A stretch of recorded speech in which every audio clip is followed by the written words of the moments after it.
नमस्कार दोस्तों, कैसे हैं आप सब लोग। मैं सोन सिंह अपने YouTube चैनल डियर मैथ्स 81 पर आप सभी लोगों का हार्दिक स्वागत करता हूं, अभिनंदन करता हूं, वेलकम करता हूं। ठीक है, आज मैं आपके सामने कक्षा 10 का एक टॉपिक है जो कि पहले से स्टार्ट हुआ है, जिसका नाम है त्रिकोणमिति।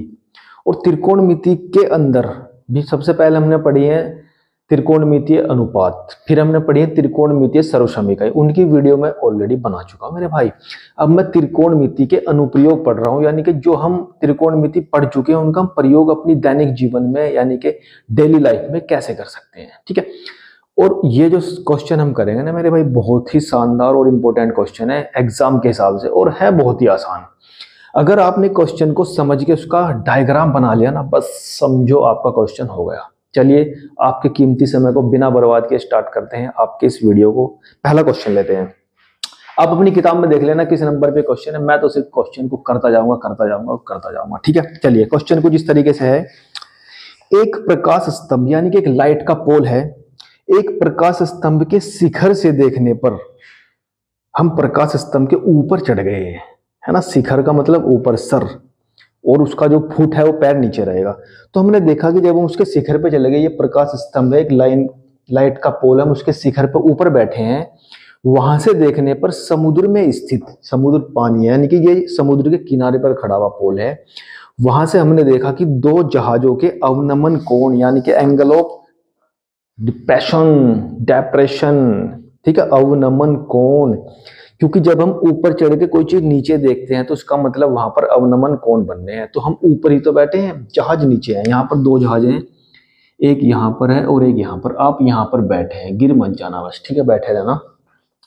वहां पर आप बैठे हो, वहां से आपने देखा कि दो जहाज जो समुद्र में चल रहे हैं उनके जो एंगल ऑफ डिप्रेशन यानी कि अवनमन कोण है वो 30 और 45 है। आप यहां से देखकर अंदाजा लगा सकते हैं कि कौन सा एंगल 30 होगा और कौन सा 45 होगा। भाई ये बड़ा है और ये छोटा है, लेकिन जो अवनमन कोण होते हैं मेरे भाई वो ऊपर बनते हैं पहले यहां पर। तो एक एंगल तो भैया ये बन रहा है और एक एंगल मेरे भाई ये बन रहा है, बड़े वाला। ठीक है, तो आप अगर अवनमन कोण की बात कर रहा है तो उन एंगल्स को आपको पहले ऊपर दिखाना पड़ेगा, क्योंकि आप यहाँ के पैरेलल एक लाइन यहाँ पर खींचते हैं तो वो एंगल ऊपर बनते हैं। तो ये वाला एंगल तो मेरे भाई है 30 डिग्री, क्योंकि छोटा है, और ये एंगल है मेरे भाई 45 डिग्री। क्योंकि ये 30 है तो ये भी 30 होगा। वो मैं आपको अपनी पुरानी वीडियो में बता चुका हूँ कि कैसे 30 होगा। ये 45 है तो ये भी 45 हो जाएगा अकॉर्डिंग टू क्वेश्चन। ठीक है, यदि प्रकाश स्तंभ के एक ही ओर एक जहाज दूसरे जहाज के ठीक पीछे 50 मीटर की दूरी पर हो। अब ये जो दोनों जहाज हैं, ये प्रकाश यानी कि जो लाइट का पोल है उसके दोनों एक ही साइड में, ऐसा नहीं कि एक जहाज इधर है एक इधर, दोनों एक ही साइड में है और दोनों एक दूसरे से 50 मीटर की डिस्टेंस पे है, यानी कि 50 मीटर की दूरी पर है एक दूसरे से मेरे भाई। ठीक है, तो समुद्र तल से प्रकाश स्तंभ की हाइट निकालनी है। ये जो आपका सी है, समुद्र है, उसका जो ये तल है ना, तल, प्लेन, उससे आपको इस लाइट का जो पोल इसके साइड में लगा हुआ है उसकी हाइट निकालनी है। लेकिन हाइट तो हमें पता नहीं है, तो ही तो निकालनी है मेरे भाई। इसे हम क्या मान लेंगे, h मान लेंगे, और ये वाली जो डिस्टेंस है इसे मान लेते हैं x। अरे भैया आप मैथ पढ़ रहे हो, कुछ भी मान लीजिए। ठीक है, अब थोड़ा सा क्वेश्चन को समझने के लिए हम इसका नामकरण कर देते हैं। ये पॉइंट ए, ये बी, ये सी और ये डी।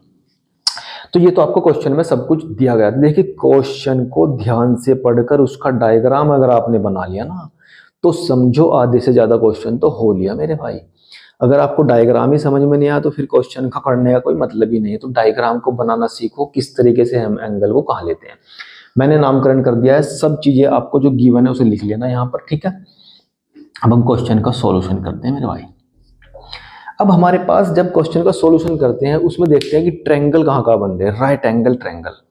देखिए एक तो ट्रायंगल ये बन रहा है ए बी सी, ये वाला एक बार इसमें लेंगे जिसमें एंगल आपका 45। एक एंगल ट्रायंगल बन रहा है ए बी डी, ये वाला ये वाला ये वाला, क्योंकि हमारे जो फॉर्मूले हैं वो राइट एंगल ट्रायंगल यानी कि समकोण त्रिभुज के लिए ही है। अगर आप समकोण त्रिभुज में नहीं ले रहे हैं तो आपका क्वेश्चन गलत हो जाना है।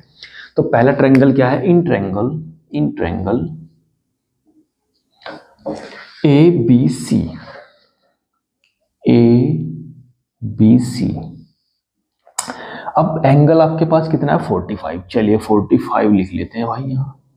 अब आप कोई देखिए क्या क्या उसमें है। हमारे पास हाइट हमें निकालनी है और ये डिस्टेंस हमने x मान ली है।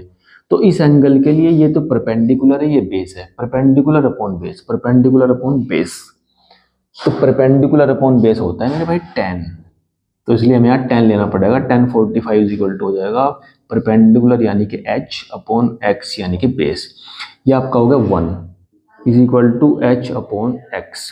क्रॉस मल्टीप्लाई करेंगे तो यहाँ से x इज इक्वल टू आ गया आपके पास h। इसे यहीं छोड़ दीजिए डब्बे में बंद करके, नहीं तो भग जाएगा कहीं भी। पहले ट्रायंगल की बात आप कर चुके हैं, अब चलते हैं दूसरे ट्रायंगल पे। A B D, in triangle A B D angle change हो गया होगा 30 डिग्री में भाई, 30 डिग्री हो गया भाई। ये यहां से यहां तक बेस है, ये आपकी हाइट है, हाइट यानी कि परपेंडिकुलर, बेस यानी कि ये। तो perpendicular upon base 50 plus x हो जाएगा आपकी बार बेस, क्योंकि ये 50 है और ये x है, दोनों का जो एडिशन है वही तो बेस बनेगा, और ये दोनों का हो जाएगा 10 30। 10 ही इज इक्वल टू होता है परपेंडिकुलर अपॉन बेस। 10 30 की वैल्यू होती है मेरे भाई 1/√3 और इज इक्वल टू होगा h अपॉन 50 प्लस x। अब आपको ये ध्यान रखना है कि हमें इसमें निकालना क्या है। हमें निकालना है h की वैल्यू। इसका मतलब h हमारे पास क्वेश्चन में बचा रहना चाहिए, तभी तो वैल्यू निकलेगी, यानी कि x को रिमूव करना है। अगर हमें x को रिमूव करना है तो हम यहाँ से x की वैल्यू ही उठा कर रख देते हैं इक्वेशन फर्स्ट से, है ना। चलो पहले क्रॉस मल्टीप्लाई कर लेते हैं। इसकी मल्टीप्लाई यहाँ पर हो जाएगी तो ये हो जाएगा h√3 इज इक्वल टू हो जाएगा 50 प्लस x, क्योंकि आप 50 प्लस x को 1 के साथ मल्टीप्लाई में ले जाएंगे तो मेरे भाई एज इट इज रहेगा ये। अब आप इक्वेशन फर्स्ट से जो x की वैल्यू इक्वेशन सेकंड में पुट कर लेते हैं, इक्वेशन सेकंड मान लेते हैं, है ना। Now on putting the value of x from equation first in equation second, है ना। फर्स्ट से निकाल के इक्वेशन सेकंड में। जो मैं बोल रहा हूँ उसे ध्यान से सुनते जाइए, वहां थोड़ा राइटिंग में कुछ गड़बड़ हो सकता है, आपकी समझ में ना आए। जो मैं बोल रहा हूँ उसे ध्यान से सुनते जाइए। तो आप इक्वेशन सेकंड को ध्यान से देखिए। h√3 इज इक्वल टू होता है दिया है 50 प्लस x। आप यहाँ ध्यान से देखेंगे तो 50 plus x is equal to है h के, तो यहाँ पर आ जाएगा h की दोनों चीजें इधर कर लेते हैं। यहाँ पर h√3 वो h इधर आकर होगा माइनस, इज इक्वल टू होगा आपके पास 50।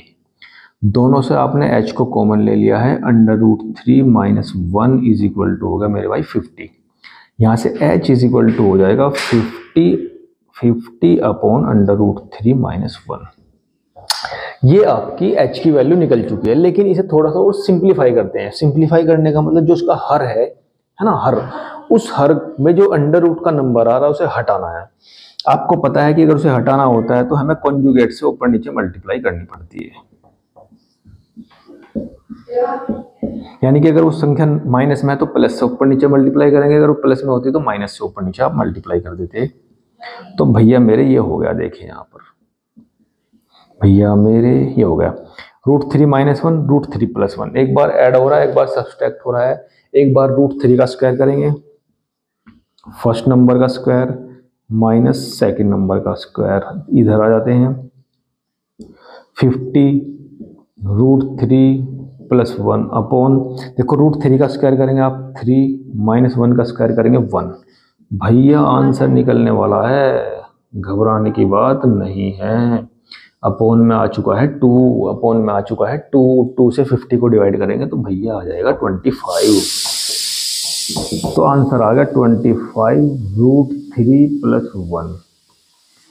इतने यूनिट का मतलब वो सेंटीमीटर में है तो सेंटीमीटर में, मीटर में है तो मीटर में, जो भी आपको क्वेश्चन में दिया जाएगा। मीटर में है, वैसे मीटर में है तो मीटर ही लिख लेते हैं, टमाटर नहीं मीटर, ठीक है। अगर आप यहाँ पर भी आंसर छोड़ेंगे तो भी सही माना जाएगा। अगर आपको क्वेश्चन में √3 की वैल्यू दी जाएगी, √3 की वैल्यू अगर दी जाएगी, अगर यहाँ पर आपको √3 की वैल्यू क्वेश्चन में दी गई है 1.732, तो उस वैल्यू को रखिए, यहाँ पर ऐड कीजिए, 25 से मल्टीप्लाई कीजिए। अगर वहां पर आपको वैल्यू नहीं दी गई मेरे भाई तो टेंशन नहीं लेने का, एज इट इज ही आंसर को यहीं छोड़ दीजिए, आगे बढ़ने की जरूरत ही नहीं है। यहीं का आंसर छोड़े जाएंगे तो आपको पूरे नंबर मिलेंगे, जितने भी नंबर का आपका क्वेश्चन रहेगा। ठीक है, चलिए थोड़ा सा और आगे बढ़ते हैं। बहुत ही शानदार तरीके के क्वेश्चन चल रहे हैं और मेरे भाई बहुत ही इंपॉर्टेंट क्वेश्चन है, बहुत ही इंपॉर्टेंट, लिख लीजिए कॉपी में अपनी। ठीक है, चलिए थोड़ा सा और आगे चलते हैं, ध्यान से समझते हैं। चलिए दोस्तों, आपके धैर्य की परीक्षा हो रही है। अब हमारे पास एक बहुत ही बेहतरीन क्वेश्चन है। क्वेश्चन कुछ इस तरीके से है, एक सीधा राजमार्ग, एक सड़क है, एक मीनार के पाद तक जाता है। एक मीनार खड़ी है, वो जो सड़क है वो मीनार तक ही जाती है, वहीं पर जाकर खत्म हो जाएगी। ये आपकी मीनार खड़ी है ए बी, यहाँ से कोई सड़क है, ये यानी कि सड़क का लास्ट उस मीनार तक है। मीनार के शिखर पर खड़ा एक आदमी, फिर वापस आपको शिखर पर पहुंचा दिया मैंने, यहाँ पर खड़े हो आप। ठीक है, यहां से आपने देखा कि एक कार को 30 डिग्री के अवनमन कोण पर देखता है। एक व्यक्ति यहां पर खड़ा है, उसने देखा कि सामने जो कार आ रही है उसका अवनमन कोण, क्योंकि एंगल ऑफ डिप्रेशन बनेगा ऊपर, क्योंकि आप ऊपर से नीचे देख रहे हैं तो एंगल ऊपर बनेगा। तो क्योंकि एंगल ऊपर है तो यहाँ पर आप एक पैरेलल लाइन खींच लेते हैं, अगर ये एंगल 30 है तो ये भी 30 होगा। उसने देखा कि इस कार का जो ये वाला एंगल है कितना आ रहा है 30, तो ये भी 30 हो जाएगा। फिर इसने देखा वो कार जो है मीनार की साइड आ रही है, मीनार की तरफ चल रही है, एक निश्चित चाल से चल रही है, उसकी स्पीड फिक्स है, उसी स्पीड से चलती जा रही है। 6 सेकंड के बाद वो कार यहां से यहां तक आ गई, डी से सी तक आ गई। कितने बाद? 6 सेकंड बाद, after 6 second.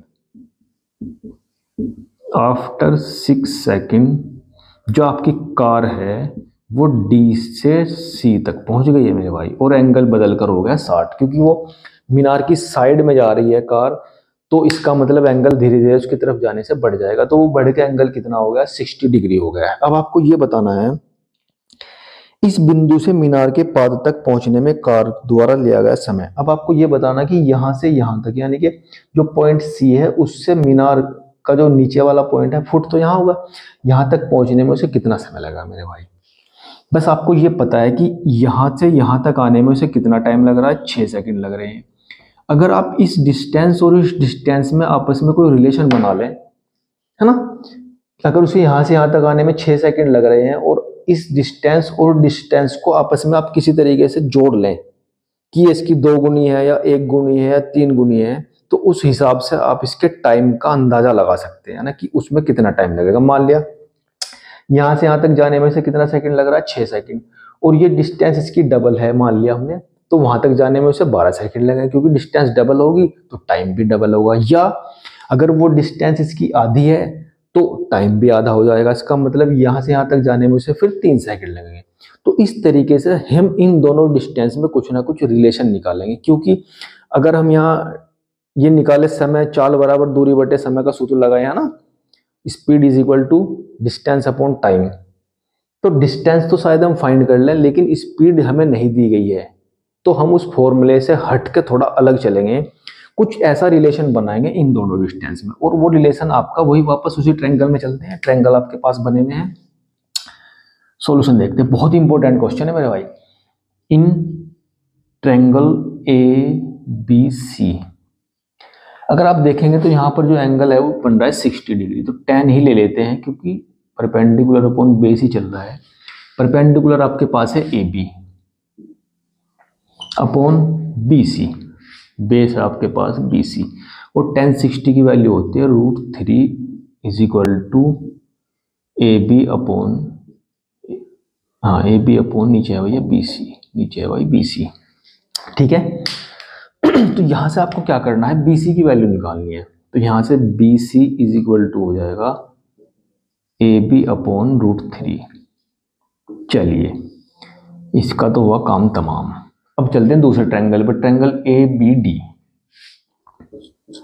In triangle A B D आपने एक ट्रायंगल लिया ए बी डी, एंगल कितना हो गया भाई आपके पास tan, चलो उधर लिख लेते हैं, इधर जगह काम आएगी फिर आपके, tan 30 डिग्री। ये रहा perpendicular upon base, perpendicular upon base, perpendicular आपके पास है ए बी अपॉन बेस आपके पास है B D, B D, B D. ठीक है, A B upon B D. tan 30 की वैल्यू होती है 1/√3 is equal to A B upon B D.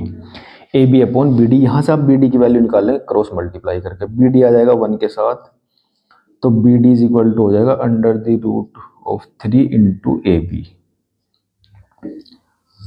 चलिए देखिए भाई क्या किया है हमने यहाँ से। मैंने देखिए मैंने आपको शुरू में ही क्वेश्चन स्टार्ट करने से पहले बताया था कि मुझे इस डिस्टेंस और इस डिस्टेंस में आपस में कुछ ना कुछ रिलेशन बनाना है। जैसे ही आपने इसमें रिलेशन ढूंढ लिया तो आपको ये पता लग जाएगा कि यहाँ से यहाँ तक जाने में उसे कितना समय लगेगा, क्योंकि यहाँ से यहाँ तक आने का आपको समय पता है, तो उस हिसाब से हम ये मेजर करेंगे कि यहाँ से यहाँ तक आने में उसे कितना समय लगेगा। ठीक है, तो वही तो कर रहे हैं भैया। पहले हमने बी सी निकाल लिया, फिर हमने डी बी निकाल लिया, डी बी, क्योंकि डीबी के माध्यम से हम सी डी निकाल सकते हैं, डीबी के माध्यम से हम सी डी निकाल सकते हैं मेरे भाई। चलिए, तो ये आपकी होगी इक्वेशन नंबर फर्स्ट और ये होगी इक्वेशन नंबर सेकंड।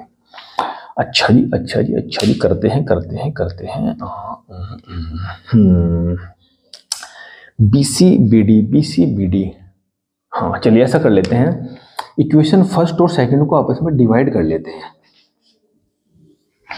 देखिए ये इक्वेशन और ये इक्वेशन को डिवाइड कर लेते हैं, यानी कि B D upon B C, B D upon B C. ऐसा करने से एक्चुअली मैं डिवाइड क्यों कर रहा हूँ, क्योंकि ए बी से ए बी कैंसिल हो जाएगा, क्योंकि मुझे ए बी चाहिए ही नहीं। अगर वो नहीं चाहिए तो उसे हटा दो, और वो चीज़ कब हट सकते हैं, जब आप उसे डिवाइड करेंगे। तो इस चीज़ को इससे डिवाइड कर देंगे, √3 इंटू ए बी अपॉन ये चीज़, ए बी अपॉन √3। यहां से जो √3 है ऊपर चला जाएगा मेरे भाई, √3 के साथ आका हो जाएगा 3, और ए बी से ए बी कैंसिल हो चुका है। ठीक है, देखिए क्या कर रहे हैं हम, कुछ नहीं कर रहे, बहुत ही आसान काम चल रहा है। ठीक है, ये √3 ऊपर चला गया तो √3 की मल्टीप्लाई √3 में होगी 3, ये बी सी आएगा इसके साथ, तो यहाँ से B D is equal to हो जाएगा 3 बी सी, यानी कि बी सी की मल्टीप्लाई 3 में होगी। मैंने आपको बताया था हमें रिलेशन बनाना है, रिलेशन ही बना रहे हैं भैया, रिलेशन ही तो बना रहे हैं। थोड़ा सा और आगे चलते हैं, इसे मैं यहाँ से रफ कर देता हूँ भाई, जगह की जरूरत पड़ेगी यहाँ पर। चलिए बी डी देखिए क्या है, बी डी एक्चुअल में जो बी डी है वो बी सी और सी डी का सम है, बी सी और C D is equal to हो गया 3 बी सी। बहुत सही चल रहे हैं भैया, घबराने की बात नहीं है, बिल्कुल सही जा रहे हैं। मैंने बी डी को जो है था सम के रूप में लिख लिया, B C plus C D, B C plus C D. B C को उस साइड ले जाइए, सी डी को यहीं छोड़ दीजिए, तो 3 बी सी माइनस ये बी सी हो गया इधर आकर माइनस, है ना। तो C D is equal to हो गया मेरे भाई 3 बी सी से 1 बी सी गया, 2 बी सी हो गया। शायद हम वहां तक पहुंच पा रहे हैं जो हम ढूंढना चाह रहे थे। तो C D is equal to आ गया 2 बी सी। हमने एक रिलेशन बना दिया सी डी में और बी सी में, यानी कि जो सी डी है वो बी सी की डबल है, बी सी की डबल है। इसका मतलब क्या है, बी सी सी डी की हाफ है। यहां से B C is equal to आ गया सी डी अपॉन 2। बस रिलेशन मिला, रिश्तेदारी पक्की है ना, रिश्तेदारी बनानी है। देखिए B C is equal to होगा C D upon 2, B C is equal to होगा सी डी अपॉन 2। इसका मतलब है बी सी सी डी का हाफ है, बी सी सी डी का हाफ है, बी सी सी डी का हाफ है, यानी कि ये वाली डिस्टेंस इसकी आधी है।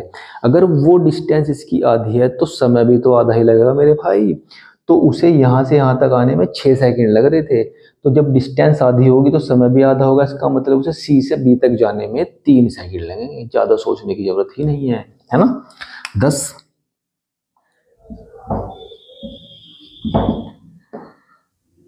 टाइम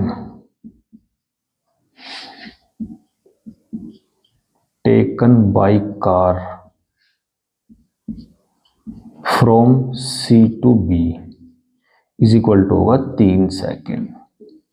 ठीक है, बात समझ में शायद आ गई होगी मेरे भाई, अब कुछ इसमें दिक्कत वाली बात नहीं है। एक्चुअली में हमारे पास सवाल कुछ अलग तरीके का था, सवाल कुछ इस तरीके से था। क्या था देखिए, हमारे पास एक मीनार है, मीनार कुतुब मीनार, पीसा की मीनार, ऐसी ये कोई मीनार होगी भाई, और ये एक सड़क के लास्ट पॉइंट पर रखी, यानी कि सड़क यहाँ पर जाकर समाप्त हो जाती है, खत्म हो जाती है। इस मीनार के ऊपर एक व्यक्ति चढ़ा है, हमें नहीं पता क्यों चढ़ा है, छड़ा है बस भाई, यहाँ पर खड़ा है, उसने देखा कि सामने से एक कार आ रही है सड़क पर, और उस कार का एंगल ऑफ डिप्रेशन इसने नोट कर लिया भाई, कितना है 30 डिग्री है, क्योंकि वो ऊपर मेजर होता है, उसकी हेल्प से अब नीचे नोट कर लेते हैं, क्योंकि एंगल 30 है तो ये भी 30 होगा। अब कंडीशन कुछ ऐसी हुई कि ये मीनार की तरफ जा रही है, और जब ये मीनार की तरफ जा रही है एक निश्चित स्पीड से जा रही है, फिक्स स्पीड है, चलती जा रही है धीरे धीरे धीरे धीरे लुढ़कती हुई, और यहाँ से एक पॉइंट सी पर पहुंचेगी, तो उस भाई ने देखा कि इसका एंगल जो है चेंज होकर 60 डिग्री हो गया है। कितना हो गया? 60 डिग्री हो गया है। और यहाँ से यहाँ तक आने में उसे 6 सेकंड लगे हैं। कितने सेकंड लगे हैं? 6 सेकंड। अब ये कार अभी भी चले जा रही है, रुकी नहीं है। तो आपको ये बताना कि यहाँ शीशे से मीनार के फुट यानी कि उसके पैर, उसकी जड़ तक पहुंचने में कितना टाइम लगेगा, आपको ये बताना है। ठीक है, तो ये कंडीशन आपकी थी। इसमें दो ट्रायंगल मैंने बना लिए, ए बी सी डी के नाम रख दिए हैं। पहले ट्रायंगल में मैंने लिया tan 60 degree, A B upon B C, A B upon B C. tan 60 की वैल्यू √3 होती है, A B upon B C. Actually में बी सी यहाँ चला गया, √3 यहाँ आ गया, B C is equal to A B upon √3। मैंने ऐसा क्यों किया है? क्योंकि मुझे यहाँ से यहाँ तक का जाने का समय बताना है। तो मैं एक रिलेशन बनाऊंगा इस डिस्टेंस और इस डिस्टेंस में। रिलेशन इसलिए बनाऊंगा क्योंकि मुझे यहाँ से यहाँ तक आने का समय पता है, तो उसकी हेल्प से मैं इस समय को फाइंड कर सकता हूँ। वो फाइंड कब होगा? जब इन दोनों डिस्टेंस में कोई रिलेशन बनेगा। तो उसी को बनाने की तो कोशिश कर रहे हैं मेरे भाई। तो यहाँ से B C is equal to होगा ए बी अपॉन √3। दूसरे ट्रायंगल में चले ए बी डी में tan 30 इज इक्वल टू होगा A B upon B D, A B upon B D, A B upon B D. tan 30 की value होती है 1/√3, A B upon B D हुआ, cross multiply की, B D इधर आ गया और √3 ए बी के साथ आ गया। ठीक है, कुछ नहीं किया है मैंने। अब मुझे क्योंकि इन दोनों डिस्टेंस में रिलेशन बनाना, तो ए बी को खत्म करना था। अगर मुझे ए बी को खत्म करना है तो मुझे इस इक्वेशन को एक दूसरे से डिवाइड करना पड़ेगा। तो मैंने इक्वेशन सेकंड को डिवाइड कर दिया है इक्वेशन फर्स्ट से। ठीक है, इक्वेशन सेकंड को फर्स्ट से डिवाइड कर दिया मेरे भाई, कर दिया। तो B D upon B C, B D upon B C, this upon this, this upon this. यहाँ से ए बी से ए बी कैंसिल हुआ, ये जो √3 ऊपर जाएगा, 3 √3 इंटू √3 हो जाएगा 3। यहाँ से बी सी क्रॉस मल्टीप्लाई होकर 3 के साथ चला गया, तो B D is equal to होगा 3BC। बहुत ही स्मूथली चल रहे हैं भाई, ध्यान से देखते जाइए। अब जो बी डी है हमारे पास, एक्चुअल में यहाँ से यहाँ तक की डिस्टेंस है, तो मैं इसे इसके और इसके सम के फॉर्म में लिख सकता हूँ। B D is equal to होगा बी सी